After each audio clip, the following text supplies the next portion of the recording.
안녕하십니까. 안세개발의 대표 박인정 회사입니다. 오늘 제 645강은요. 요새 한참 뜨고 있는 공유 미용실, 또 공동 식당, 공동 주방 뭐 이런 거, 아니면 사업자 하나를 공동 사용하는 각각의 사업자들, 아니면 이제 일명 샵인샵, 샵 속에 샵이 있는 그런 거에 매출과 소득 배분의 각각의 쟁점들을 한번 살펴보겠습니다. 이제 이렇게 있는데, 이 중에서 이제 한 층을 이렇게 쓸 때 혼자 쓰기에는 부담스럽고, 또 혼자 쓰기에는 장소도 좁고 그래가지고 여러 사람이 모여가지고 한 명의 대표 공동사업자를 해서 각자 자기 실적대로 이제 보수를 받아가는데, 그럴 때 이제 하나의 사업장으로 통합을 해서 그냥 비용 빼고 각자 소득으로 3.3%나 불소득 차서 이거를 소사장제로 하는 방법이 있고, 아니면 이제 각자 수금을 신용카드로 하나의 신용카드를 한다 하더라도 각자 자기 것이 따로따로 있으면서 각자 비용을 빼고 이렇게 하는 게 있고, 아니면 아예 처음부터 사업자 등록을 따로따로 계약을 해가지고 이렇게 하는 게 있습니다. 이런 여러 가지 세 가지 방법이 있는데, 이 세 가지 방법에 따른 쟁점을 한번 잘 구분해서 보겠습니다. 이것은 우리 안세재행정을 7월 10일자 이번 주 휴지에 제가 원전을 이렇게 잘 썼으니까 보시면서 출력해 놨습니다. 보십시다. 쟁점이 이제 기본적으로 이 세 가지의 쟁점은 사업 장소에 대해서는 이제 이렇게 하나의 사업장을 볼 때는 이제 하나의 대표 공동 사업자 단독 계약을 하지만 각자 매출을 반영할 때는 이제 그 계약서에 각자의 구분 면적에 대한 따로 계약서를 더 추가 서브 계약서를 작성해 가지고 할 수도 있고, 아니면 처음부터 장소를 쪼개 가지고 단독 사업을 할 수 있다. 세 가지 형식이 있는 것이죠. 그럴 때 이제 사업 등록 대표는 이제 총괄을 할 때는 대표자 1인이 등록을 하고 공동사업자로, 나머지 사람들도 대표자 1인 공동사업자 등록하고 나머지도 복수사업자로서 간이가서 등록을 할 수가 있어요. 아예 따로 할 때는 각자 별개의 사업자 등록을 하면 되는 것이고, 대외의 어떤 명칭 공유에서는 이제 단독을 할 때는 하나의 브랜드, 무슨 미용실, 뭐 무슨 아름다운 집 뭐 이렇게 할 수도 있지만 각자 자기 브랜드를 선택할 수가 있고, 따로 계약할 때는 완전히 자기의 별도의 상호를 사용한다 그런 얘기죠. 이 고객부터의 수급 방법이 중요한데, 이럴 때 이제 대표 공동사업자의 신용카드 멀티 단말 이런 이제 결제 대행 페이나 신용카드 입금을 할 때 통괄로 입금을 시키고 이거를 각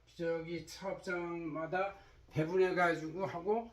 그렇게 할 수가 있고, 아니면 따로 또 처음부터 신용카드를 따로 갈 수 있는데, 그러다 보면 이제 한 장소 내에 뭐 신용카드 단말 이게 여러 개 있고 그러면 서로 힘드니까 한 명이 대표 공동사업자가 계산해서 각자 쏴주고 그런다 이런 얘기죠. 그럴 때 이제 부가세 신고는 어떻게 할 것이냐, 이렇게 총괄로 하나의 사업자일 때 이 총괄 납부 사업자만 하나의 매출액 부가세하고 매입 부가세하고 나중에 이제 각자는 이제 소득을 비용이나 불소득 처리하는데, 그렇지 않고 각자 매출 반영을 할 때는 이 신용카드 수금이나 이 공동 페이 또 뭐 결제 대행 페이 같은 걸로 하나로 받는다 하더라도 각 미용사마다 자기 영역이 따로 있으니까 거기에다 구분 코드를 부여해 가지고 따로 이제 표시가 되게 하면은 이걸 구분해 가지고 각자 부가세 신고를 하게 되는데, 이럴 때 이제 구분하게 되면 일반 사업자들도 있을 수 있고 간이과세자로서 연매출 기준연도 8천만 원 미만일 수도 있기 때문에 어쨌든 일반 과세자 간이가 섞여 있게 되는 것이다 하는 얘기죠. 아예 사업장을 따로 구분했을 때는 이제 각자가 따로 사업자 등록을 하면 되는 것이고, 또 따로 신용카드 단말기도 하면 되는 것이고, 그러니까 총괄할 것이냐 나중에 배분할 것이냐 이런 게 있다 이런 얘기죠. 이럴 때 외부에서 연계한서에 대해서 이제 이 총괄 사업자는 당연히 매입세 공제를 받고, 그러나 이 간이과세자가 되는 사람들은 이제 매입세 공제를 못 받고 대신에 총괄한테 던져가지고 할 수는 있는데, 그것은 이제 어느 쪽 비용이냐 뭐 이거는 이제 따져봐야 되겠죠. 그래서 배분을 다 따로 한다 이런 얘기고, 수익 비용 계산 구조에서는 총괄 사업자 하나를 했을 때는 이제 총 매출액에서 각종의 비용을 빼고 거기서 이제 각자의 소득을 근로소득이나 3.3% 사업소득을 나눠가지고 그냥 종합소득 신고를 하면 돼요. 근로세 연마등록을 하면 되고, 그러나 그렇지 않을 때 여러 사업자가 공동 이용하는 미용실의 경우는 각자 자기 이름으로 사업과 매출액을 했으니까 배분된 매출서 연계한서를 따로 신용카드 점표를 따로 구분해가지고 각자 비용을 따로 빼고 그래서 각자 소득이 되는 것이, 이것을 종합소득 신고를 회계사 세무사한테 위탁하거나 아니면 자기가 신고를 해보거나 할 수 있는 것이죠. 그래서 각 공동사업자가 자기 각자의 그 종합수익 비용 계산 구조를 갖고 있다 그런 얘기고, 완전 다른 단독일 때는 이제 각자 뭐 그냥 그 칸막이만 하나 쳐놓고 하면 되는 것이죠. 임대료나 장소 이용료에 대해서도 이제 이렇게 될 때는 각자 공통비 개념으로 배분을 할 수가 있고, 또 각자 매출액을 따로 하고 매입액 따로 할 때는 그냥 그 비용의 실질 있는 비용 그대로 그걸 따로 집계를 해가지고 하면 된다. 이럴 때 이제 저기 각 분할된 그 각 과세자들은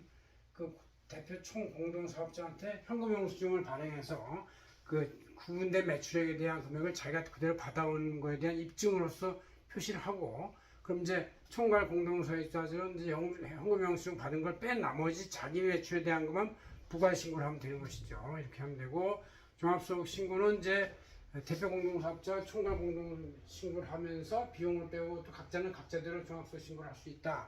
그러나 따로 이렇게 구분되어 있을 때는 애초부터 배분된 대로 실제 배분된 대로 각자의 종합소득 신고를 하면 되고, 각자 다른 사업자일 때는 이제 각자 사업자대로 따로 신고하는 것은 뭐 섞이는 문제가 없으니까 괜찮습니다. 그래서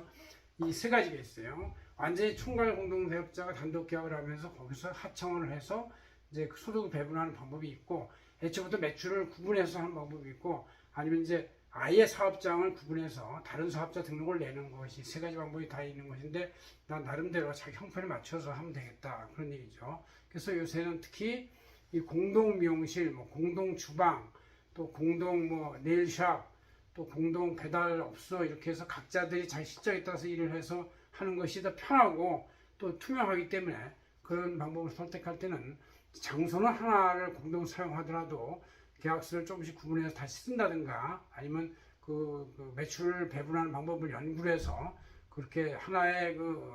결제대행 신용카드로 들어온다 하더라도 그 매출 대금을 서로 구분해가지고 각자 구분 표시해서 자기 걸 따로 관리하는 것이 가능하다는 걸 말씀드리고, 사업에 자기의 연구해서 적용하시기 바랍니다. 고맙습니다. 안세교 대표 박인정 회장이었습니다.